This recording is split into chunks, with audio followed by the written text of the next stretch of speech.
오늘 피곤한 중에도 함께 하신 우리 성도 여러분들을 감사드립니다. 특별히 우리가 말로만이 아닌 기도의 삶이 우리의 삶이 되어야 되고 신앙의 삶이 말이 아닌 행동으로 나타내는 삶, 다시 말하면 섬김의 삶, 헌신의 삶이 굉장히 중요하죠. 우리가 이론적으로 우리의 신앙을 유지할 수 있을 수도 있어요. 경험으로도 유지할 수 있어요. 지식으로 유지할 수도 있어요. 그러나 하나님을 만나지 못하는 영이 되면 그 신앙은 결과를 맺지 못합니다. 다시 말하면 하나님의 역사는 성령의 역사이기 때문에 성령의 역사는 하나님을 만나야 돼요. 그래서 우리가 지식적으로 하나님을 만날 수 없고 경험으로 만날 수가 없습니다. 그러기에 하나님께서 우리에게 시마다 때마다 우리의 마음을 두드리셔서 우리로 하여금 하나님이 하나님 되심을 알게 하실 때 우리가 깨닫고 알아가는 것이 매우 중요하죠. 우리가 세상 살아가면서 잘되고 또 그냥 은혜롭고 평화스러운 거 원하지요. 다툼 좋아하는 사람 없습니다. 전쟁을 원하는 사람도 없고 그래서 가정의 평안, 나라의 평안, 국가 간의 평안을 원하지요. 우리 딸이 맨날 그래요. 왜 전쟁을 일으켜가지고 기름값이 오르게 했냐고 그래요. 그래요. 그 전쟁이 과연 필요한 전쟁일까라고 우리도 생각해 볼 수 있어요. 전쟁 안 하고 그냥 평안히 살면 어떻겠냐 그 말이에요. 그런데 만약의 경우에 악이 지배하고 평화를 무너뜨린다면 그 악은 진멸을 시켜야 될 이유거든요. 그렇기 때문에 힘이 필요한 거거든요. 그래서 만약에 세상의 질서가 힘이 한 군데서 강해지지 않고 약해진 것이 없고 거의 평등하다면요, 날마다 전쟁일 겁니다. 힘의 균형 때문에 전쟁이 적어지는 거예요. 왜? 힘 있는 나라가 전쟁을 하려고 하지 힘 없는 나라는 절대 전쟁을 하려고 하지 않습니다. 피하는 겁니다. 그러니까 세상은 참된 평화를 만들어낼 수가 없어요. 잠시 전쟁이 멈추어도 갈등은 다시 시작돼요. 지금 이란 전쟁처럼요. 문제가 해결되는 듯 해도요. 다시 새로운 불안이 찾아오는 것이 오늘날의 세상이에요. 하나님과의 관계가 깨져버렸기 때문에 그렇습니다. 다시 말하면 하나님과의 화평이 없는 사람의 화평도 오래갈 수가 없는 거죠. 그러니까 약속을 하고도 그 약속을 파기시키고 그 약속을 안 지키는 거예요. 그리고 시간이 지나면 그 약속이 유야무야 되겠지 하고 그냥 가는 거예요. 이런 면에서 우리가 에스겔서 34장을 지금 세 번째 시간으로 보고 있는데 하나님께서 먼저 거짓된 목자를 심판해요. 내가 목자다.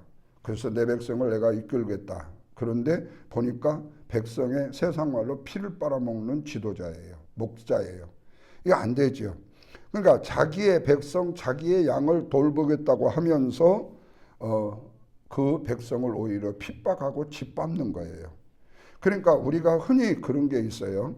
내가 주장하는 윤리와 도덕적인 부분 하나가요. 내 상처 때문에 그럴 수도 있거든요. 다시 말하면 내가 가지고 있는 윤리와 도덕적인 사회적 문제, 가정적인 문제의 상처가요. 내한테 있을 때 그거를 전체적인 부분에 활용하려고 생각을 해요. 전체도 다 그런 줄로 알아요. 근데 이건 굉장히 위험한 사고 중에 하나가 아닐 수 없어요. 이런 면에서 오늘 본문의 말씀에 돌보심은요, 절정입니다. 다시 말하면 하나님은 단순히 양을 먹이시고 입히시는 것으로 끝나는 것이 아니에요. 25절에 보면은 내가 그들과 화평의 언약을 세우리라.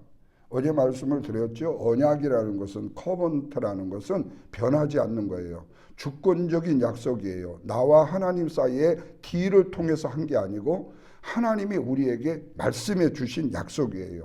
그러니까 딜의 약속은 파기도 시키고 어길 수 있지만은 하나님이 우리에게 허락해 주신 이 약속, 절대적인 커버넌트는요, 절대로 변할 수가 없습니다. 다시 말하면 언약하신 하나님께서 그 약속을 깨트리시지 않는다라는 거예요. 순간적인 어떤 것을 모면하기 위해서 하나님이 약속을 주시고 순간적인 어떤 일을 진행하기 위해서 약속을 주시고 이게 아니에요. 우리는 인간적으로 그러잖아요. 이 사람을 일대 한번 설득시켜서 이렇게 하면 이 일을 이루어가지 않을까 그래요. 자칫 잘못은 내가 설득을 당했다고 생각해요.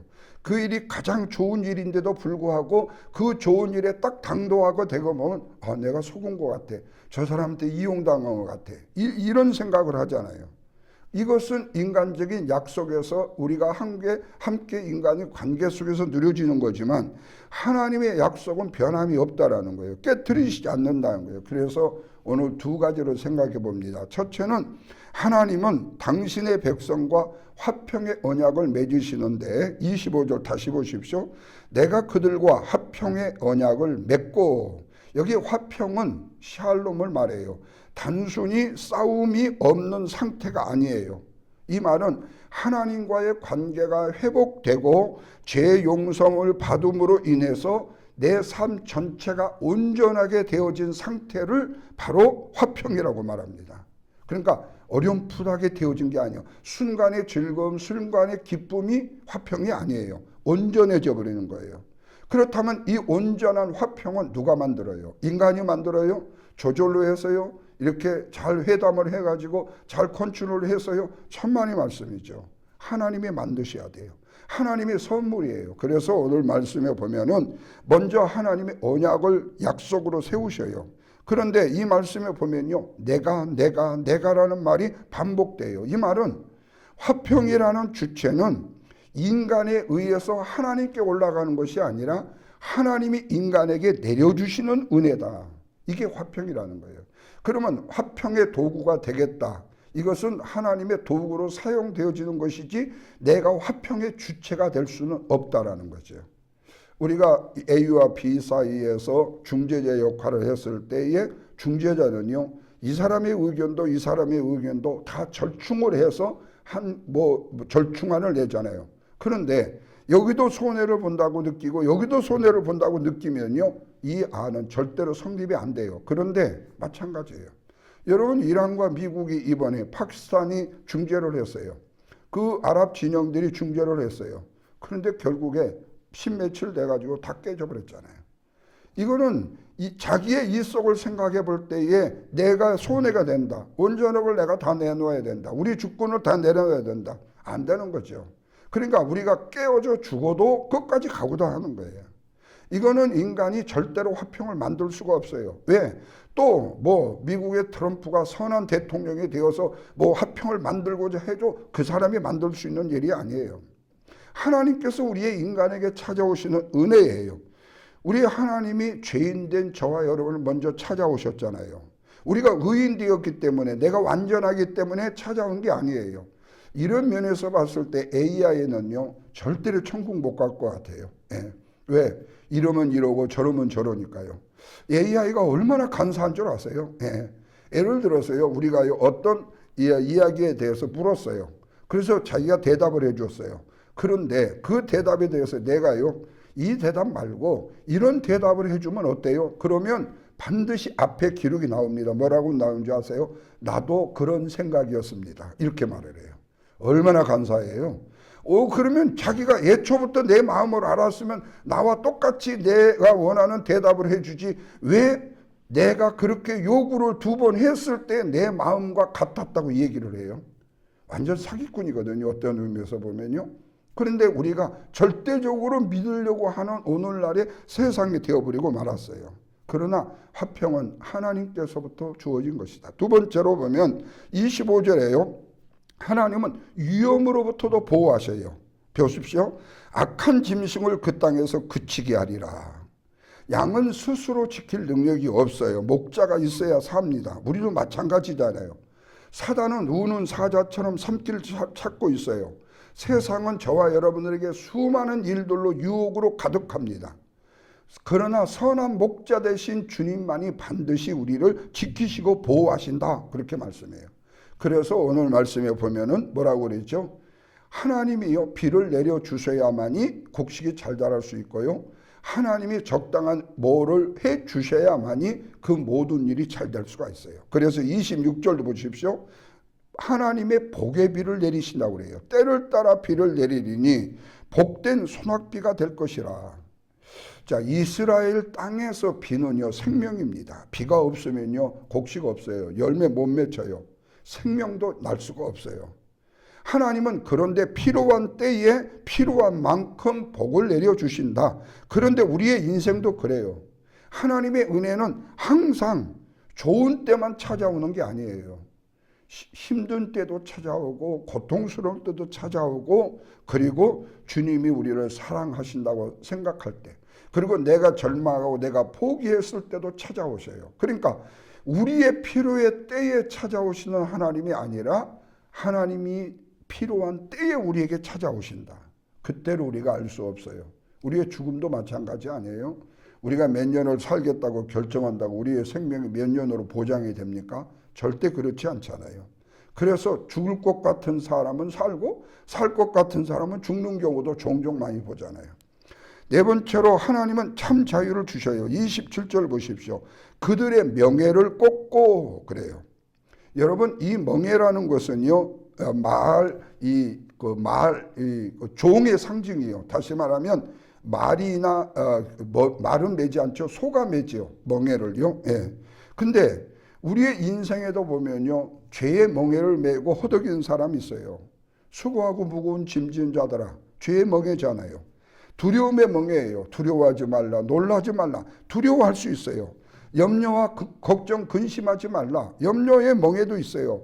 세상의 압박으로 우리의 누를 수도 있어요. 그렇지만 예수님은 말씀해요. 진리가 너희를 자유케 하리라고요. 십자가는 죄의 명예를 끊어버리는 하나님의 능력이다. 그렇다면 오늘날 우리는 환경이 평안해서 우리가 진정한 샬롬과 평화와 평안을 얻는 것이 아니라 하나님의 언약 안에 있기 때문에 우리가 진정한 평안을, 샬롬을 누리는 것이다. 세상은 흔들려도 하나님의 약속은 흔들리지 않기 때문에 그렇습니다. 크게 두 번째로 29절과 31절의 말씀에 보면요, 화평의 언약은 하나님과 사람과의 관계를 회복시키셔요. 29절부터는 결론인데 30절 말씀을 보십시오. 그들이 나 여호와 자기 하나님이 그들과 함께 있는 줄을 알고. 하나님의 최고의 축복은 돈도 아니고 건강도 아니잖아요. 성공도 아니잖아요. 하나님이 우리와 함께 하시는 것. 그래서 성경의 복의 핵심은 항상이요, 내가 너희의 하나님이 되고 너희는 내 백성이 되리라. 이게 가장 큰 복이에요. 그러니까 하나님이 함께 하신다는 것처럼 최고의 복이 없어요. 그래서 31절에 뭐라고 말하죠? 너희는 내 양, 곧 내 초장의 양이요, 푸른 초장의 양이요, 나는 너희의 하나님이라. 그러면 푸른 초장을 인도하시는 분도 하나님이시고 푸른 초장에서 먹이시는 분도 하나님이시다.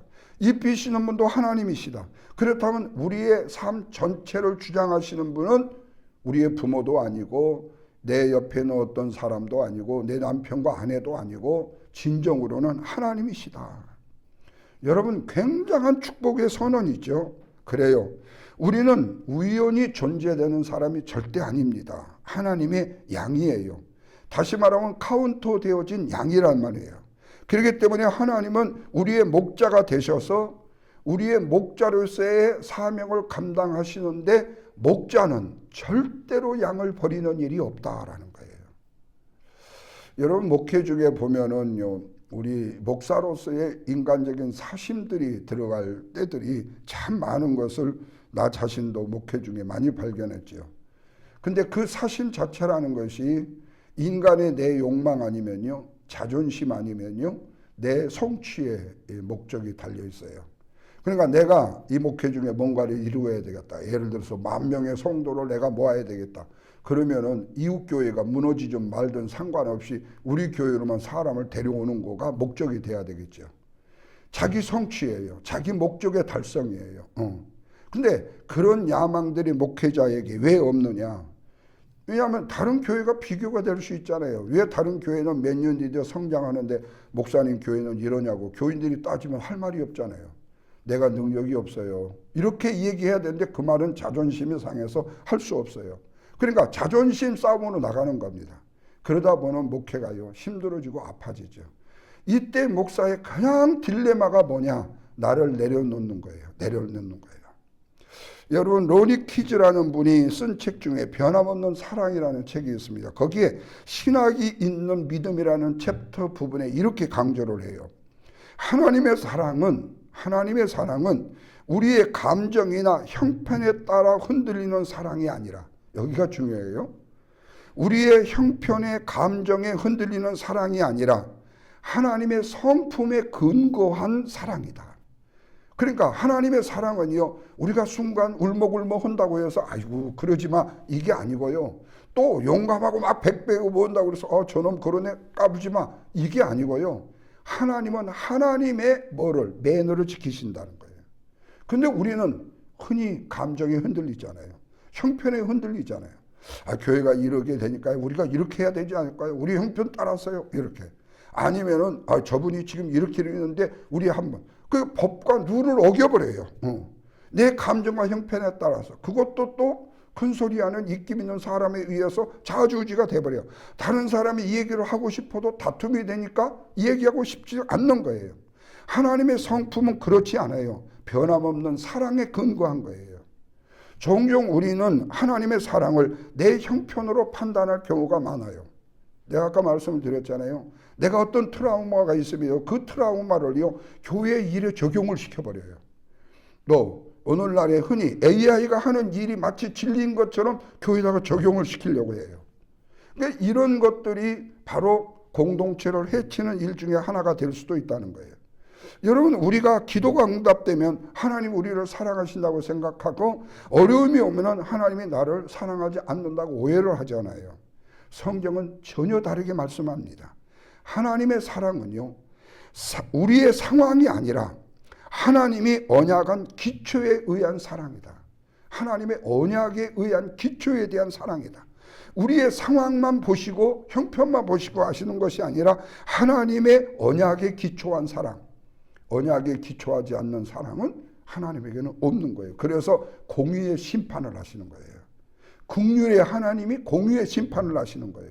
마치 사랑하는 내 자녀가 그릇된 길로 갔을 때에 훈계와 교훈과 책망과 바르게 함과 의로 교육되기에 유익한 성령의 감동으로 뭐를 튀는 거예요? 회초를 치는 거예요.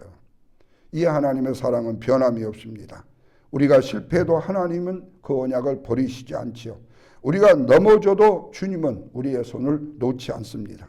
그런데 그 중에서도 우리 죄를 위하여 지신 십자가는요, 그 사랑의 변함없음을 가장 분명하게 증거하는 증거 중에 대표적인 증거입니다. 하나님과 우리의 관계가 회복될 때 우리의 삶도 회복되지요. 하나님과의 관계가 회복되면 사람과의 관계도 달라지게 되죠.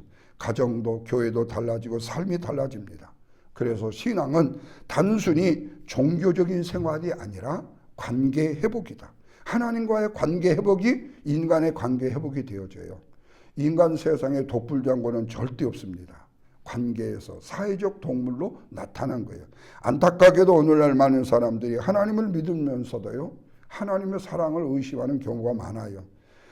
그러나 하나님의 언약은요, 오늘 또 동일하게 저와 여러분에게 말씀하셔요. 너는 내 양이라고요. 그리고 나는 너의 하나님이라고요. 여러분, 이보다 큰 위로가 어디 있습니까? 이런 면에서 오늘 에스겔서 34장은요, 목자를 잃은 백성에게 주는 희망의 메시지입니다.